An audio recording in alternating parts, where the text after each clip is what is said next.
الحمد لله الذي أمر بأنواع الرزق كلها সমস্ত প্রশংসা একমাত্র আল্লাহ তাআলার জন্য, যিনি সব ধরনের সৎ কাজ, ভালো কাজ করার আদেশ দিয়েছেন। আমি সাক্ষ্য দিচ্ছি যে আল্লাহ ছাড়া সত্য কোনো মাবুদ নেই, তিনি এক, তার কোনো শরীক নেই। আমি আরো সাক্ষ্য দিচ্ছি যে মুহাম্মদ আল্লাহর বান্দা ও রাসূল। আল্লাহ তাআলা তার উপর, তার পরিবারবর্গ এবং সকল সাহাবীদের উপর শান্তি, রহমত ও বরকত নাজিল করুন। অতঃপর হে আল্লাহর বান্দাগণ, আমি আমাকে এবং আপনাদেরকে আল্লাহ তাআলার তাকওয়া অবলম্বনের ওসিয়ত করছি।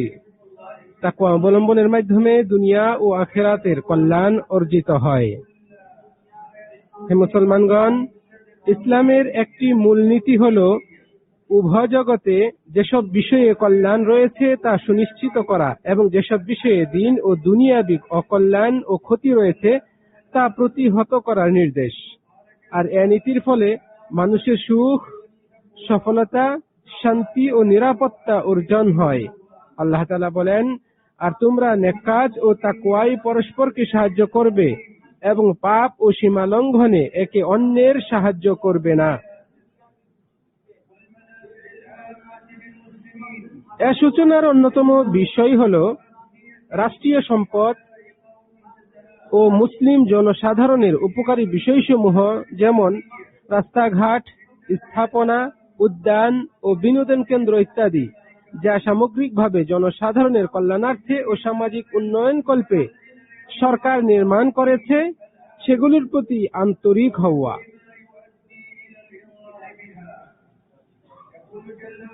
নিশ্চয়ই মুসলিম সাধারণ জনগণের সুযোগ সুবিধা ও জনহিতকর কার্যে গুরুত্বারোপের বিষয়ে ইসলাম উৎসাহ দেয় এবং যা তাদের ক্ষতি ও অনিষ্ট বয়ে আনে তা প্রতিহত করতে উদ্বুদ্ধ করে। সেজন্যই আল্লাহ তাআলা বলেছেন, আর তোমরা সৎ কাজ করো যাতে তোমরা সফল কাম হতে পারো।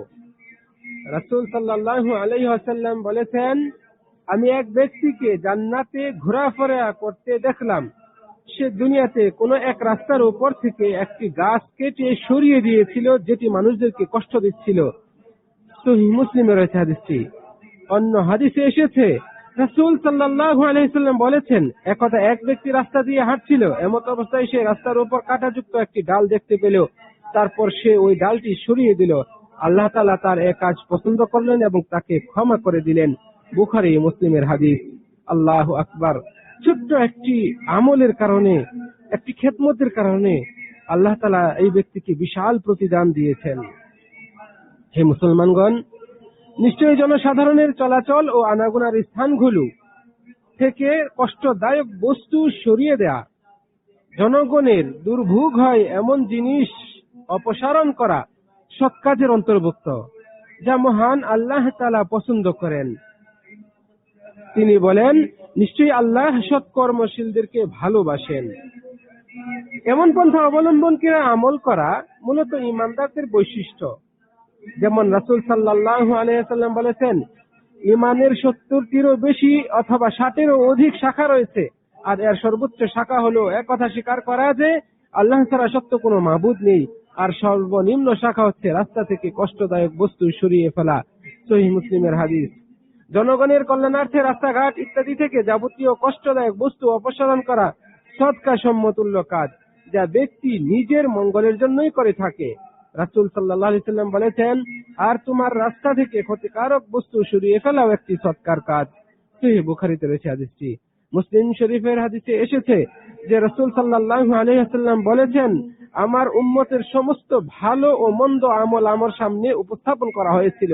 তাতে আমি দেখলাম যে তাদের সমস্ত উত্তম আমলের মধ্যে রাস্তা থেকে কষ্টদায়ক বস্তু অপসারণ করাও রয়েছে। কাজেই আল্লাহর বান্দাগণ, আপনারা ছোট ও সাধারণ আমল করে বিশাল নেকি অর্জনের এই সুযোগকে দ্রুত কাজে লাগান। আবু হুরায়রা রাদিয়াল্লাহু আনহু হতে বর্ণিত, তিনি বলেন, আমি বললাম, হে আল্লাহর রাসূল, আমাকে এমন কিছু শিখিয়ে দিন যা দ্বারা আমি উপকৃত হতে পারি। তিনি বললেন, তুমি মুসলিমদের রাস্তা থেকে কষ্টদায়ক বস্তু সরিয়ে দাও। মুসলিম শরীফে রয়েছে হাদিসটি। হে মুসলমানগণ, শরীয়তের এই উদ্ধৃতিগুলো মানুষের ক্ষতি করে এমন যাবতীয় ক্ষতিকর বস্তু দূরীকরণকেই শামিল করে। তাই আপনাদের উচিত পূর্ণ সহযোগিতা করা এবং সার্বিক মঙ্গলের জন্য সংস্কারমূলক কাজ করা। ইমাম আহমদ তার মুসনাদ গ্রন্থে বর্ণনা করেছেন যে নবী সাল্লাল্লাহু আলাইহি সাল্লাম বলেছেন, যে ব্যক্তি মুসলমানদের চলাচলের রাস্তা থেকে এমন কিছু অপসারণ করবে যা তাদেরকে কষ্ট দেয়, তাহলে এ কারণে আল্লাহ তাআলা তার জন্য একটি নেকি লিপিবদ্ধ করবেন, আর যার জন্য আল্লাহ নেকি লিপিবদ্ধ করেন তাকে তিনি এর বিনিময়ে জান্নাত প্রদান করেন। আল্লাহর বান্দাগণ, মুসলিমদের মাঝে যে কোনো ধরনের অনিষ্টকর ও দুর্ঘটনা ঘটানো ব্যক্তির উপর হারাম, মুসলিম ব্যক্তির উপর একেবারেই হারাম। আল্লাহ তাআলা বলেন, আর যারা মুমিন পুরুষ ও মুমিন নারীদেরকে কষ্ট দেয় যা তারা করেনি তার জন্য, নিশ্চয়ই তারা অপবাদ ও স্পষ্ট পাপের বোঝা বহন করলো। তাছাড়া রাস্তা থেকে কষ্টদায়ক বস্তু সরানোকে রাসূল সাল্লাল্লাহু আলাইহি সাল্লাম রাস্তার হকগুলোর অন্যতম একটি হক বলে আখ্যায়িত করেছেন।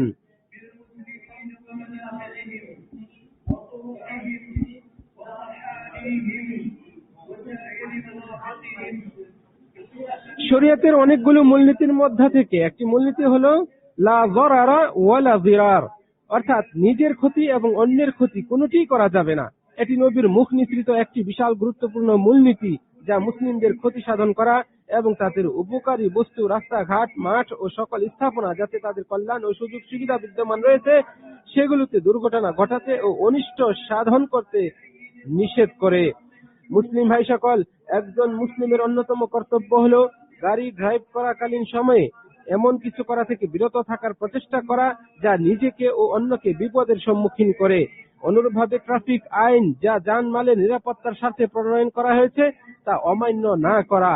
আল্লাহ তাআলা বলেন, আর তোমরা স্বহস্তে নিজেদেরকে ধ্বংসের মুখে ঠেলে দিও না। তিনি আরো বলেছেন, তোমরা নিজেদেরকে হত্যা করো না, নিশ্চয়ই আল্লাহ তোমাদের প্রতি করুণাশীল। সুতরাং হে মুসলিম ভাই, আপনি সহানুভূতি ও নম্রতা প্রদর্শন করুন এবং বিপজ্জনক কর্মকাণ্ড যার কারণে করুণ পরিণতির শিকার হতে হয় তা থেকে বিরত থাকুন। উদাহরণস্বরূপ যেমন গাড়ি চালানোর সময় সামাজিক যোগাযোগ মাধ্যম ব্যবহারে ব্যস্ত হয়ে পড়া, এ কারণে কত ক্ষতি ও মারাত্মক দুর্ঘটনাই না ঘটেছে। ট্রাফিক আইন অমান্য করে বেখেয়ালিপনা ও বেপরোয়া গতিতে ড্রাইভিং করা থেকে বিরত থাকুন। মনে রাখবেন, যে কাজে সহানুভূতি ও নম্রতা থাকে তার শেষ ফলাফল প্রশংসনীয় হয়। রাসূল সাল্লাল্লাহু আলাইহি সাল্লাম বলেছেন, যে ব্যক্তি নম্র আচরণ থেকে বঞ্চিত সে সকল কল্যাণ থেকেই বঞ্চিত। সুনানে আবু দাউদে রয়েছে হাদিসটি। এগুলো পালনের মাধ্যমেই সকলের নিরাপত্তা অর্জন হতে পারে। একটি অন্যতম প্রজ্ঞাপূর্ণ উক্তি যার পক্ষে শরীয়ী মূলনীতি সাক্ষ্য দেয় তা হলো তাড়াহুড়ো করবেন না, কেননা তা আক্ষেপের মূল কারণ। এছাড়াও রাসূল সাল্লাল্লাহু আলাইহি ওয়াসাল্লামের একটি সাধারণ বাণীতে এসেছে, ধীর স্থিরতা আল্লাহর পক্ষ থেকে আর তাড়াহুড়ো শয়তানের পক্ষ থেকে। কোরআনের একটি শিক্ষা হলো, আর তুমি তোমার চলার ক্ষেত্রে মধ্যম পন্থা অবলম্বন করো।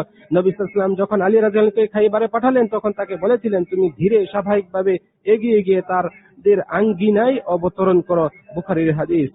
আল্লাহ তাআলার কাছে আমি মহাগ্রন্থ আল কোরআনের বরকত কামনা করছি আমাদের সকলের জন্য এবং তার কাছে ক্ষমা প্রার্থনা করছি, নিশ্চয়ই তিনি ক্ষমাশীল এবং পরম দয়ালু।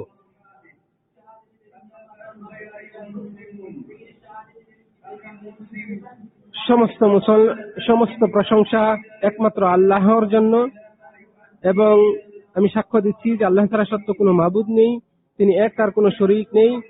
দরুদ ও সালাম বর্ষণ হোক শেষ নবী মুহাম্মদ সাল্লাল্লাহু আলাইহি সাল্লামের উপর এবং তার পরিবারবর্গ ও সকল সাহাবীদের উপর। অতঃপর হে মুসলমানগণ, কথা বা কাজ ইত্যাদি যেসব কারণে মুসলমানগণ বিপজ্জনক পরিস্থিতির সম্মুখীন হতে পারে এবং ক্ষতিগ্রস্ত হতে পারে তা থেকে সতর্ক থাকুন। রাসূল সাল্লাল্লাহু আলাইহি সাল্লাম বলেছেন, কেউ তীর সাথে নিয়ে আমাদের মসজিদ বা আমাদের বাজার অতিক্রম করলে সে যেন এর ফলাগুলি মুষ্টিবদ্ধ করে ধরে রাখে যাতে তা কোনো মুসলমানের গায়ে না লাগতে পারে। বুখারী ও মুসলিমের হাদিস।